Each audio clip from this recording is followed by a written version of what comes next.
Bonjour, ravi de vous retrouver sur le plateau de Canal et compagnie. Ça sent bon le thé, donc ça va être une émission un peu british, si on veut, puisque c'est quand même les gros amateurs de thé, mais nous aussi on l'est. Et on va en parler, et surtout de ses vertus santé, avec les docteurs Geneviève Moreau et Olivier Coudron. Bonjour. Bonjour. Vous allez bien? Oui. Donc, directrice, fondatrice et directeur scientifique de l'Institut CIN, l'Institut pour une nutrition raisonnée. Oui. Alors, le thé, on a parlé du café le mois dernier. On parle du thé ce mois-ci, c'est un peu un incontournable. Et Olivier, c'est bien, moi j'aime bien la petite partie historique. Voilà. Oui, c'est vrai que c'est un incontournable. Ce qu'il faut savoir, c'est la boisson, après l'eau, la plus consommée au monde. Donc on boit du thé partout. On pense, enfin, voilà, la légende veut que ce soit un empereur chinois, il y a quelques milliers d'années, qui buvait de l'eau chaude. Et l'eau, une feuille de camélia donc, est tombée dans son bol d'eau chaude et a infusé. Donc c'est pas Astérix chez les Bretons qui a inventé le thé, c'est bien un empereur mythique de la Chine. Mais c'est joli comme histoire. Voilà. Nous, on découvre le thé plutôt vers le XVe siècle en Europe avec les grands explorateurs, la route des Indes, avec les Portugais qui vont ramener cette herbe particulière, cette boisson très consommée en Chine, puis en Inde. Et puis en Angleterre quand même. Alors, pourquoi l'Angleterre? Parce qu'il y a eu vraiment cette compagnie des Indes qui avait cette hégémonie sur le commerce de l'Europe et qui donc a importé de l'Empire britannique, des compagnies coloniales des Indes, le fameux thé, et qui s'est développé comme une boisson quasiment nationale, d'abord en Angleterre, puis maintenant, tout le monde boit du thé. Tout à fait, d'ailleurs, c'est un peu notre tea time là. Alors évidemment, c'est pas qu'une histoire le thé, c'est aussi, c'est d'abord différents thés avant de parler des vertus santé. D'ailleurs, on le voit ici sur la table. Oui, c'est vraiment quelque chose de particulier. Bien que ce soit une plante qui est le Camellia sinensis, le camélia de Chine, eh bien, il y a plusieurs types de thé. Selon les origines, d'abord, on peut en trouver au Japon, en Chine, à Ceylan, en Inde. Donc, selon l'origine géographique, on va trouver des thés de Chine, des thés du Japon, des thés de Ceylan, qui auront, comme chaque produit, un terroir particulier, donne une plante et des arômes différents et des vertus un peu différentes. Il y a des jardins, il y a des crus, c'est comme le vin. Et puis... Ah oui ? Et oui, comme le café, comme tout. Oui. Et puis surtout, on classe aussi le thé de façon différente. Il y a les thés verts, qui sont un peu plus nature, je dirais, non fermentés, et puis les thés noirs, qui sont, eux, fermentés. Donc ça fait une grande différence. C'est la grosse différence, oui. Il y a une différence dans les saveurs, dans l'amertume, dans le plaisir qu'on aura à boire du thé, mais aussi dans la teneur en principe actif, parce que les thés, qui intéressent beaucoup les médecins aujourd'hui, contiennent beaucoup de principes actifs de grande qualité et ça a un impact sur notre santé. Tu as dit thé noir, thé vert, moi je pense au thé blanc aussi. Alors, on en a d'ailleurs ici, oui. Oui, ça ce sont les deux plus connus, mais il y a aussi le thé blanc, qui est un thé très précieux, avec des arômes délicats. Il y a des thés plus fermentés encore, comme le thé puer. Voilà. Donc on a des thés oolong aussi, qui sont des thés entre le thé vert et le thé blanc. Donc on a une grande déclinaison qui sont liées à la façon dont on cueille la feuille de thé, dont on la préserve, dont on va la chauffer, la dessicquer et la conserver, et éventuellement la fermenter. Donc tout ça donne naissance à une variété, toute une grande variété de produits. Alors, ce qu'on va faire, c'est qu'on va regarder un petit reportage et après, tu nous expliqueras quand même, vous nous expliquerez si les vertus santé, finalement, sont les mêmes, que ce soit du thé noir, du thé vert, du thé blanc, et on expliquera les vertus santé. Alors, on va se rendre à l'Oasis des saveurs à Aiguezé. Donc, en fait, c'est Olivier Gauthier qui a créé ça en 91, qui est une entreprise qui importe du thé et des tisanes bioéthiques. Donc, ça vous parle, je suis sûre. Vous avez la même philosophie, ça c'est clair. Et voilà, c'est quelqu'un qui se rend régulièrement en Asie pour aller trouver là-bas sur place des petits producteurs locaux pour ramener des thés, ce qui fait qu'il en a 300 sortes de thé et de tisanes. Et c'est une des personnes qui l'emploie qu'on va voir ici dans le reportage, qui est Monsieur Jassogne, Alain Jassogne, qui est le gérant en fait de l'Oasis des saveurs. Donc mon but ici, c'est de vous montrer un peu 3 sortes de thé verts, un thé noir et un puer, dans le but de vous faire découvrir que lors de l'infusion, ces thés vont donner des couleurs différentes et qu'il ne faut pas nécessairement une couleur très forte pour avoir un thé qui aura des saveurs très intéressantes. C'est la première chose. Et la deuxième chose aussi, on parle beaucoup des thés verts au niveau de leur utilisation et de leur intérêt au niveau antioxydant, mais certains thés verts, comme vous pourrez le voir, vont avoir des colorations plus orangées. C'est un signe d'oxydation, donc d'avoir un intérêt antioxydant un peu moins fort que les précédents. Comment s'appelle ces thés alors? Donc ici vous avez un thé qui s'appelle un Xingsu Maoxiang. Donc c'est un thé qui est récolté à partir de simplement le bourgeon et la première feuille, avec une belle couleur verte. Vous avez ici, c'est un autre thé qui vient d'une autre région qui est un Wulu. Donc aussi on est dans une toute petite feuille très intéressante. Ce troisième est un thé plus commun, c'est ce qu'on appelle un gunpowder, bien connu du Maghreb, puisqu'il est utilisé comme base pour faire tous les thés à la menthe. Donc ici, vous êtes dans un thé noir de Chine, qui est un Hong Bilushu, qui est aussi un thé de première catégorie. Comme vous pouvez voir, vous avez des petites feuilles avec un duvet doré. C'est un signe de qualité aussi dans la gamme des thés. Et on finit ici par un pu'er qui est un thé post-fermenté où les Chinois le conseillent fortement pour tous les problèmes de cholestérol, les problèmes de digestion avec des foies un peu paresseux et autres. C'est un produit qui est vraiment très intéressant. Vous avez dans chaque bol 2,2 g de thé, donc on va les mettre dans cette tasse à infusion et on va les faire infuser 2 minutes et demie. Comme ça vous aurez tous les thés seront infusés de manière identique avec la même qualité de l'eau. Évidemment, ici on est dans un set de dégustation. Dans la vie de tous les jours, on adaptera un petit peu le processus, mais ça vous permettra alors de voir vraiment des couleurs différentes. Donc le thé vert, c'est la feuille de thé qui a été cueillie et qui subit alors un choc thermique soit à la vapeur, soit à la chaleur sèche dans les woks. Ceci pour éviter toute oxydation va donner un produit qui pour les Chinois est un produit dit froid, du fait qu'il n'y a pas eu de chauffage, qu'il n'y a pas eu d'oxydation, fermentation, et donc c'est un produit qui convient aux personnes qui sont de nature mince. Parce que pour la médecine chinoise, une personne de nature mince, c'est une personne qui n'a pas qui a une combustion importante, donc il y a un foie qui fonctionne très très bien. Le fait d'apporter du thé vert va permettre d'équilibrer cette tempérance chaude, vive, pour réguler un petit peu ces aspects énergétiques.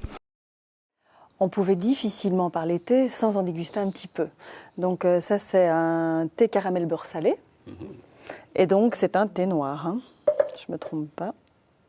Thé noir bio.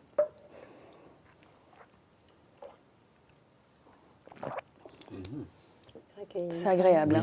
Oui, c'est agréable. Pour les 4 heures, des oui, enfants tout à fait. Et autres, c'est agréable de pouvoir proposer un thé, les thés aromatisés justement, qui a moins d'amertume. Oui, tout à fait, c'est très doux. Hein. Est-ce que, on va parler des vertus santé, mais est-ce que peu importe l'eau avec laquelle on le prépare? Oui, oui. Après, c'est une question de look. Hein, voilà, si l'eau est un peu riche en calcaire, ou voilà, ça va changer un petit peu l'apparence du thé. Mais vraiment, ça n'a pas une grande influence. Bien sûr, c'est la température qui va extraire plus ou moins ces fameux principes actifs. Et on situe l'infusion de feuilles de thé entre 70 et 90 degrés. Voilà. Ouais.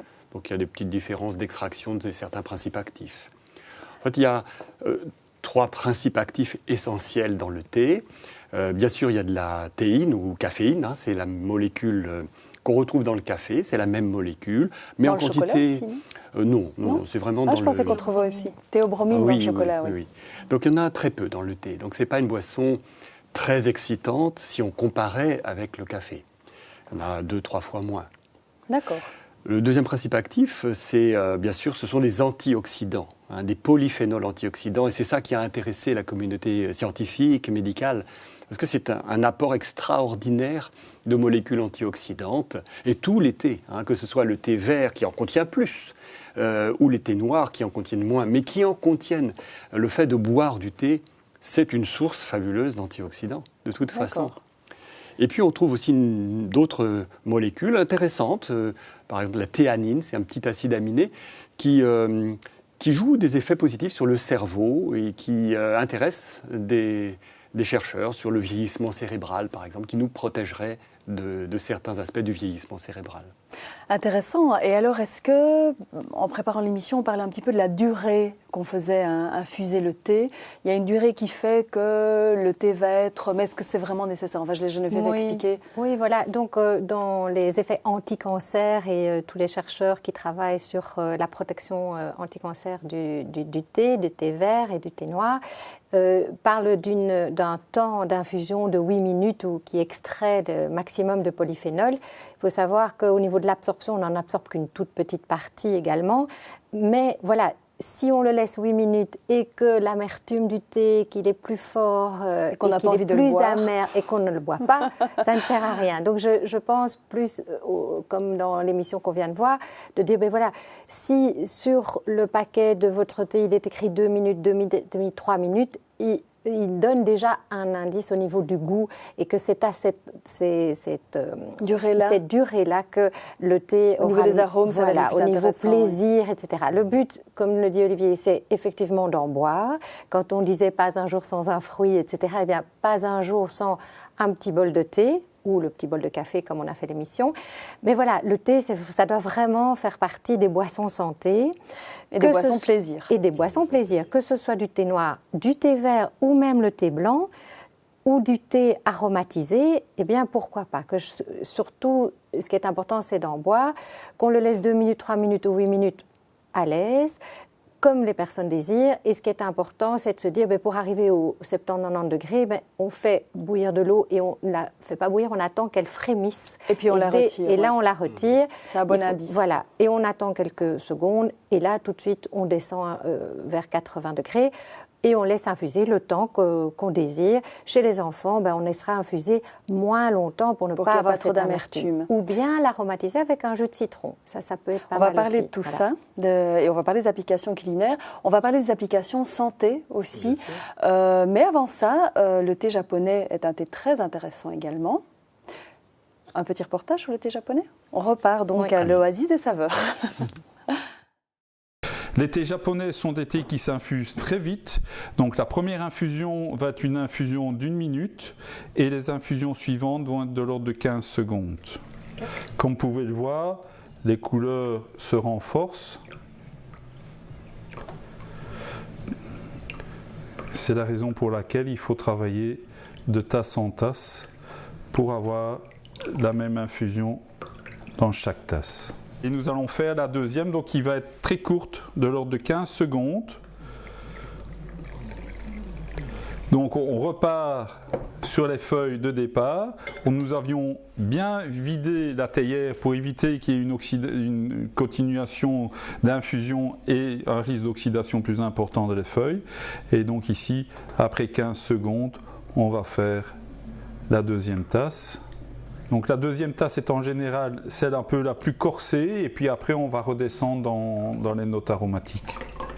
Mais la charge aromatique en ayant bu 3 tasses va permettre aussi dans 10 minutes vous allez rien saliver et vous allez avoir l'arôme vraiment de thé vert qui va revenir en bouche.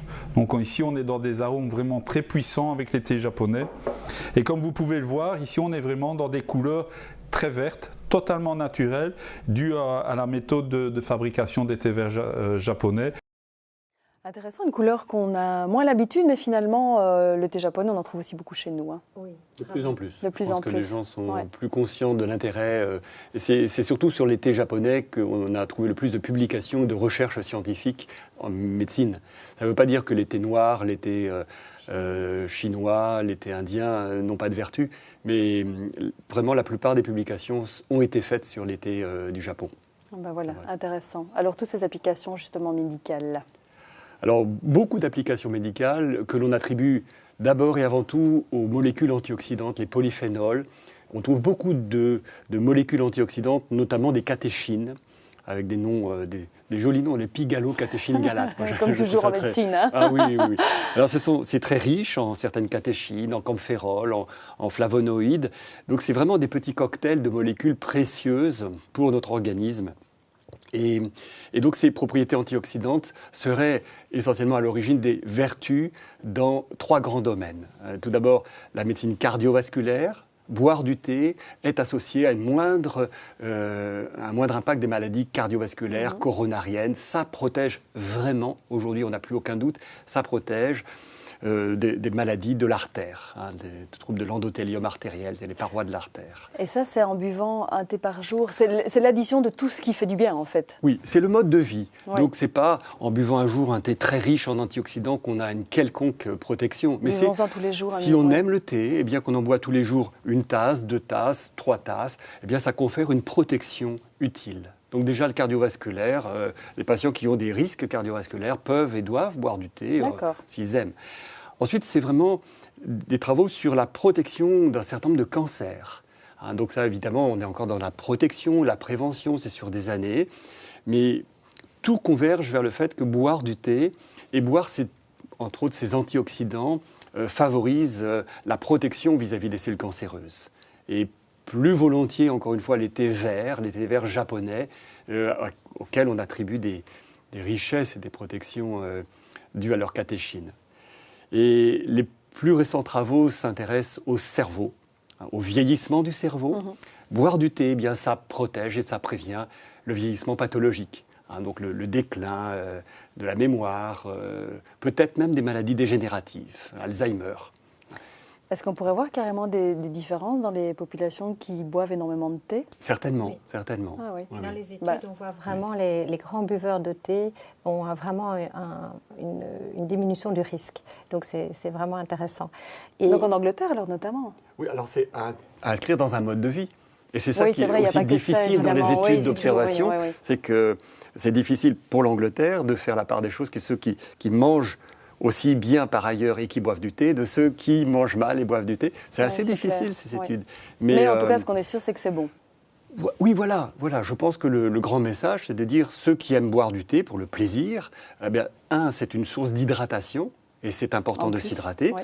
Et comme boisson, c'est une vraie boisson santé. Ça ne fait que du bien au niveau des grandes pathologies. C'est le cœur, le cancer et le cerveau. Alors, on a très récemment encore beaucoup de convergences. On parlait des effets antidépresseurs du café la dernière fois. Eh bien, on pense aujourd'hui que boire régulièrement du thé aurait aussi des effets pour l'humeur, anti-stress. Alors ça peut être dû à la théanine, aussi aux catéchines, mais et du coup, un peu stimulant aussi, comme on a dans le café. Et c'est un peu stimulant sans être excitant. Voilà. Donc ça vraiment pour l'éveil, le bien-être. C'est anti-stress. C'est anti-stress. Il y a une très belle étude qui a comparé, encore un japonais, la consommation de 3 tasses de thé versus les anxiolytiques. Et on n'observe pas la différence. Boire du thé ou prendre un anxiolytique serait, dans cette étude, chez l'homme, comparable. Ah ben, magnifique. Donc, voilà. Et puis il y a tout le cérémonial. Et puis le thé, il peut se boire, mais il y a également plein d'applications culinaires. Et juste avant que tu n'expliques, Geneviève, juste dire aussi que le thé, parfois, voilà, ici on a une théière, il y a des systèmes, il y a plein de systèmes pour préparer le thé, mais on fait des très bons thés dans des petits... Voilà. Dans les petits sachets. Donc les personnes qui disent je dois prendre mon thé au bureau, etc. Oui, ben voilà, il y a du thé en sachet qui sont parfaits. On voit ici le thé blanc et autres. On n'est pas nécessairement obligé d'avoir le thé en vrac. Et au niveau des thés, que ce soit le thé noir ici comme le Darjeeling, on retrouve maintenant facilement des thés japonais comme le sencha qu'on a là, comme le gomaisha, le riz soufflé qu'on voit là tout devant, qu'on a sorti. Et donc ça veut dire qu'on en trouve facilement dans toutes les maisons de thé, même dans les grandes surfaces, on en trouve facilement. Chaque fois, ils notent l'origine, etc. On peut les avoir en agriculture biologique, etc. Donc, le choix est large. Au niveau des thés particuliers, on peut avoir des thés comme les thés Earl Grey, mais aussi comme celui que tu as au bout, la Corinne, c'est le thé Lapsang Souchong, qui est un thé fumé et qui est très intéressant quand les personnes veulent, par exemple, l'utiliser en cuisine. Donc, par exemple, de faire des lentilles au petit salé et sans petit salé, donc sans les lardons. C'est-à-dire que, oui, quand tu vas le sentir, tu vas sentir cette senteur fumée. Et donc, on en met dans un petit sachet ou dans une boule à thé. On cuit ses lentilles avec, disons, une cuillère à soupe, voilà. Et on cuit, et les lentilles vont avoir ce petit goût et vont aussi avoir ce potentiel antioxydant. Donc, c'est toutes des petites choses. Après, on n'a plus qu'à mettre les oignons. À laquelle on ne pense pas nécessairement. Voilà. Hein. Donc, par exemple, que ce soit des petites fèves, que ce soit des lentilles, etc. Eh bien, pour avoir ce petit goût fumé, on peut l'utiliser en pâtisserie également pour faire des cakes. Donc, on fait infuser juste dans le fameux lait ou autre quand on prépare les recettes. Donc, c'est assez intéressant de l'utiliser pas rien qu'en boisson. Oui. On peut aussi faire des glaces, donc ça c'est intéressant. Et on peut aussi faire pour les enfants ou même les adultes en été, les propres iced tea. Donc on choisit le thé qu'on préfère. Il y en a là notamment. Voilà. On le laisse refroidir. On peut rajouter du jus de citron si on désire. C'est important ça, le jus de citron, parce que ça augmente le pouvoir antioxydant encore. À l'inverse du lait avec la crème, donc un lait entier, la crème va diminuer l'absorption de fameux polyphénols dont Olivier parlait. Et donc si on est vraiment amateur de thé et qu'on veut absolument mettre du lait, bien alors prenons du lait écrémé, où là, on n'a pas de souci d'absorption. Mais le petit jus de citron, ça c'est bien. Voilà. Une chose importante pour les dames qui ont peu de fer dans le sang, hein, que leur ferritine est très basse, ou les femmes enceintes et autres, il faut savoir que le thé, que ce soit thé noir, thé vert, etc., diminue un peu l'absorption du fer dans le même repas. Donc c'est vrai que c'est toujours mieux de boire le thé, alors pour les patientes avec peu de fer, de boire le thé en dehors des repas. Par exemple, un petit thé à 10 heures, un petit thé à 4 heures, etc. On peut le boire étant enceinte ? On peut le boire en étant enceinte, sans souci. On peut le boire quand on est enfant en âge scolaire, sans souci. C'est vrai que les enfants qui sont très sensibles et qui ne dorment pas bien, on ne va peut-être pas, après 17 heures, leur proposer un thé, par exemple, très infusé ou autre. Mais pourquoi pas un thé aromatisé. D'accord. Voilà. Donc voilà. L'ajout de sucre aussi, tu voulais dire. Hein, oui, voilà. Aller vers du stevia. Oui, c'est ça. Un peu de miel. Voilà, le miel, le sucre de canne, la stevia. Pourquoi ? Parce que souvent, pour casser un peu cette amertume, souvent les personnes rajoutent 1, 2, 3 sucres ou font des grandes... alors là, c'est dommage, évidemment. Voilà, des grandes carafes de thé avec beaucoup de sucre. Et alors, on a évidemment cet impact glycémique qui n'est pas négligeable. Donc, prenons une petite cuillère à café de stevia, on remplit dans la grande théière si on a vraiment envie de sucrer le thé et de ne pas avoir ce goût trop amer. Voilà. On peut retrouver toutes les applications culinaires sur le site du CIN, voilà, toutes les recettes. Juste une dernière chose, et puis là on va se quitter parce qu'on va regarder une préparation de thé matcha. Est-ce qu'il existe chez le thé, comme on a du café décaféiné, on a ça dans le thé ? On peut, tout simplement, il y a une petite astuce, si on souhaite vraiment déthéiner le thé, vous versez l'eau bouillante, vous jetez immédiatement dans les premières secondes, on a 50%, 80% de la caféine qui est libérée en priorité. Et ensuite, on laisse infuser, on a vraiment quasiment décaféiné ou déthéinisé le thé à l'eau, tout simplement. Ah bah voilà. C'est une astuce. C'est une chose pratique. Le thé matcha, qu'on met d'ailleurs dans les sorbets et dans les glaces. Hein. Moi, j'invite vraiment les gens à aller voir, donc les téléspectateurs, www.intelligent-nutrition.com pour avoir toutes ces applications culinaires, parce qu'il y a vraiment souvent des choses auxquelles on ne s'attend pas du tout, des très très bonnes idées. On se retrouve le mois prochain.